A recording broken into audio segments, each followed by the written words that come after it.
Meristem Securities say an improved performance of the non-oil sector, particularly in the manufacturing and agricultural sectors, will be instrumental to a 2.9% GDP growth for this year. In its half-year outlook, Meristem maintains that inflation will sustain the upward trajectory for the rest of the year. Damilare Ojo, Head of Investment Research at Meristem, joins me to unpack this report. Damilare, thank you for taking the time out to join us today. Thank you for having me. Good afternoon. Well, let's get right to it. You're looking at the manufacturing and agricultural sectors driving a growth this year, albeit still at a 2.9%. I believe that is still below a population growth.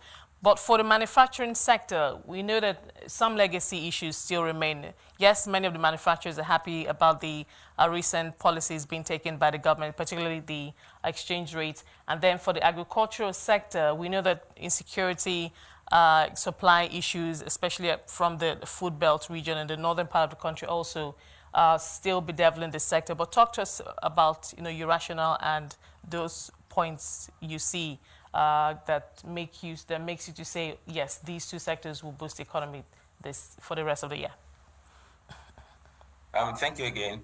Yes, for our GDP forecasts, the key things that we outlined or that we are looking at are the things that you've mentioned: the manufacturing sector, the agricultural sector, and the oil and gas sector as well. We know that in 2022 we had some issues with some of the sectors. Particularly, we had flooding for the most part of last year, and that also, together with the cash crunch that happened with the ill implemented cash redesign policy in Q1 of this year, affected our real GDP for some sectors, particularly with the agricultural sector recording its fourth decline in a long time. So we think that in going forward, you'll see that we are already having a lot of interest back into the Nigerian markets, especially also from foreigners in terms of investment. Of course, some of these investments, particularly foreign direct investment, will take time to materialize or to catalyze a lot of growth. But we still know that some of them are coming in, trickling in gradually, and you'll see that push in some of these sectors. And coupled with that is the fact that the new administration that we have in the country has already mentioned some of the policies that they are going to do to catalyze these industries. Again, we know policies take time to trickle down into the economy, but it is one thing to start them and excite manufacturers to continue their production activities. And just yesterday as well, the president declared a state of emergency and rolled out some policies that would be used to address the challenges that we are facing in the agricultural sector. And we think that that is also very important and will be positive for that sector. Oil sector as well, we know we have been recording consistent decline. I mean, almost throughout last year, for the most part of 2022, we recorded decline in our oil production, and that has, dragged the oil sector GDP. But this year, even from the later part of last year, we've been seeing increased surveillance, increased, deliberate actions being taken to secure our oil pipelines and to, restore securities in the oil-producing region. And the government of today has also shown that commitment, has mentioned that commitment to foster securities. One of the things that the president did when he was inaugurated, was to call in security chiefs together and charge them with some of these activities, and we're already seeing commitments around that, and we think that that is something that is positive for the sector. Right. Let's quickly talk about inflation. You have a projection of between 26 to 31% for the year. Now, obviously, we know that the removal of fuel subsidy, petrol prices, transportation costs, obviously will take that up. But I would like to also get your thoughts on, as you know, we're going to have our MPC meeting in, I think, about 2 weeks' time. So just to get your thoughts on the approach going forward to fight inflation.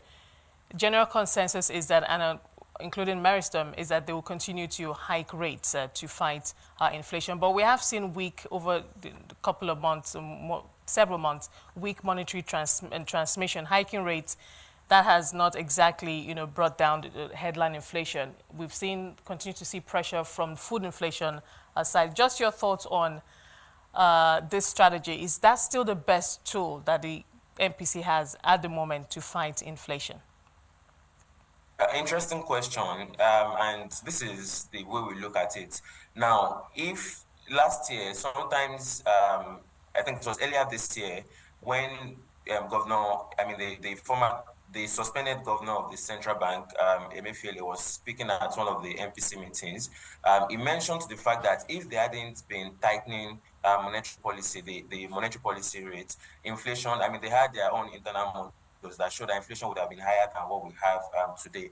So the point is, we can't exactly say that the MPC tightening, I mean, MPC, tightening stance has not been working on, on inflation. It is still increasing, definitely, but it would have been higher than what we have today if that has not been happening. And, for us, at the beginning of the year, we were expecting that the entire MPR hike that we're going to see in 2023 is going to be 200 basis points for the entire 2023.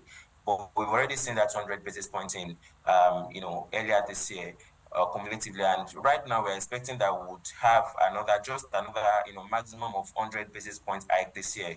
But that aside, we think, our own thought is that the MPC is going to use other monetary policy tools to combat inflation in Nigeria. Okay, but if I could just come in, sorry to butt in. So, but do you think that that's been a good trade-off so far? Hiking interest rates, basically or essentially, stifling growth, as it were, because many businesses obviously cannot afford or find it, very expensive to borrow at current interest rates. And then on the other hand, I know that is a primary part of the core mandates, price and exchange rate stability, eyes fixed on inflation. But would you say that it's been a good trade-off so far?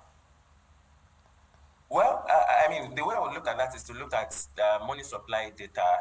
Really, we are seeing MPR has been increasing, but what one would expect is for money supply to be reducing, but that is not happening. Money supply has been increasing, and one of the major components of money supply is net domestic, debt or borrowing, credit rather, to the private sector, and that has also been increasing, which means that manufacturers are still taking loan. Of course, it is at an expensive rate, but activities are still happening. More than just MPR hike, a lot of things are stifling growth in Nigeria, which, some of them are the tax policies in Nigeria, multiple tax rates that, manufacturers have to pay. You also have the issues of insecurity in different regions that manufacturers are also battling with. You also have the issue of FX. Those are the real issues, or some of the other issues apart from just MPR being increasing, that is stifling growth. And these are issues that this current administration has shown, commitment to tackle, going forward in Nigeria. Thank you so much, Damilare, for your insight. We appreciate your time on the show today. That was Damilare Ojo, Head of Investment Research at Meristem.